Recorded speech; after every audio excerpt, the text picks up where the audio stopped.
Les étudiants explorent non seulement les possibilités offertes par l'image fixe, mais aussi par l'image animée.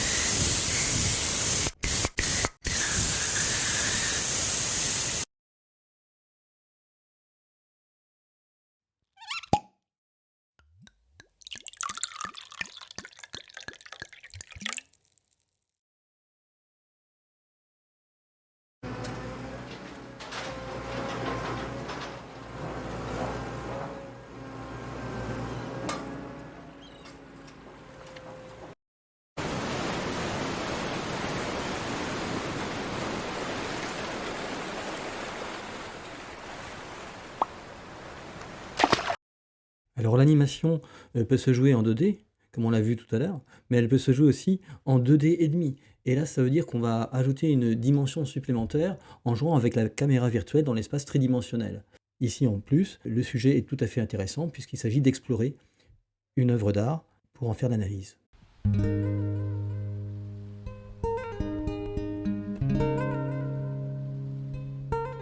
En 1563, Peter Bruegel l'Ancien peint la Tour de Babel.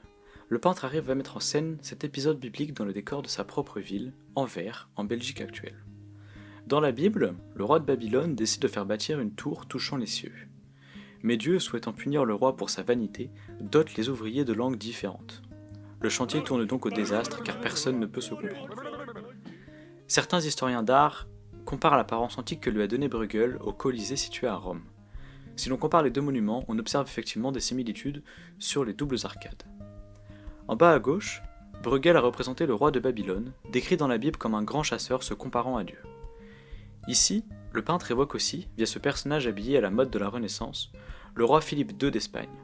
À l'époque où l'artiste réalise ce tableau, ce souverain fanatique et intolérant règne sur les Pays-Bas. Les hommes présents un peu partout sur le tableau représentent d'une part les ouvriers de la tour, et d'autre part les artisans d'Anvers au XVIe siècle, des maçons, des tailleurs de pierre, etc. Chaque scène détaille leur technique de construction. Sur la route, en bas, des ânes tirent des charrettes. À mi-hauteur de la tour, sur la droite, une grue permet de hisser des blocs de pierre. À côté, à l'étage inférieur, un ouvrier grimpe sur une échelle. Quelle précision!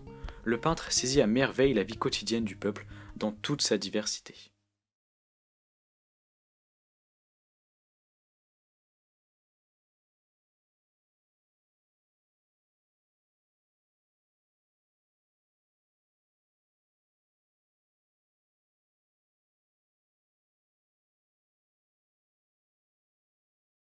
Nous nous rendons aujourd'hui à Montpellier, au musée du Fabre, afin d'y découvrir une de mes œuvres favorites, L'Ange déchu d'Alexandre Cabanel.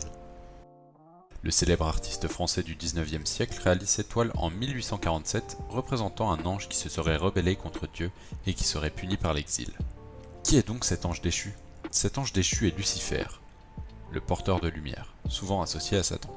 Lucifer est réduit à un simple être terrestre, puisqu'incapable de voler. Il est assis à même le sol sur de la roche sombre qui se confond à sa parure d'ange déchu, perdant peu à peu sa blancheur et sa luminosité. Le contraste entre le haut de la toile avec les anges de passage dans le ciel et Lucifer bloqué dans un environnement sombre montre la déchéance de l'ange.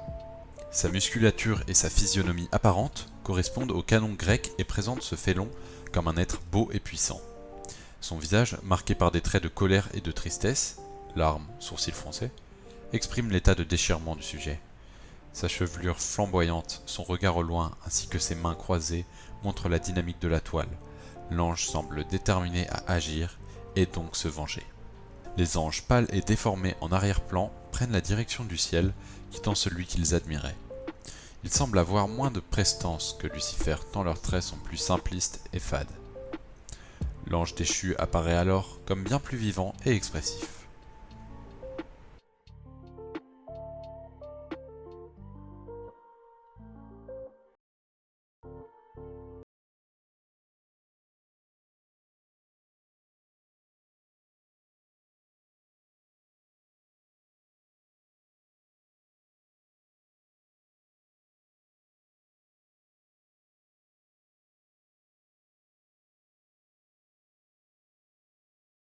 Triple autoportrait.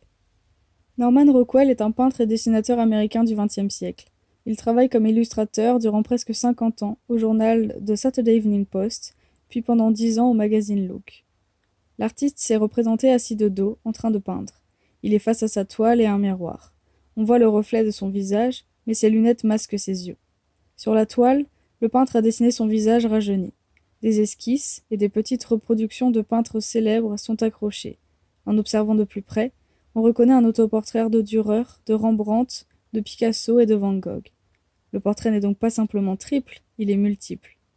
Le dessus du chevalet est coiffé d'un casque de pompier, et au pied du peintre, de la fumée s'échappe de la poubelle pleine de papier.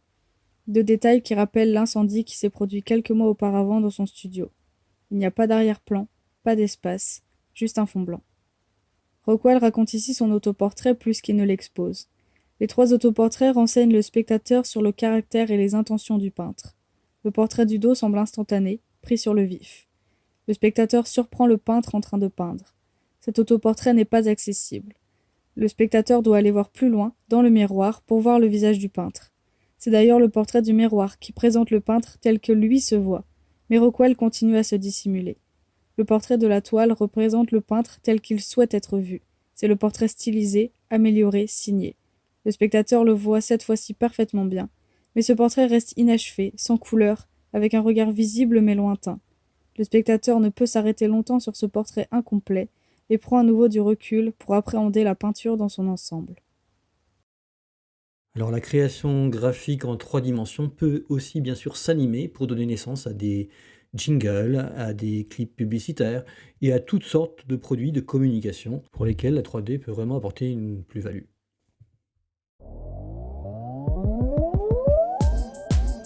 Le studio.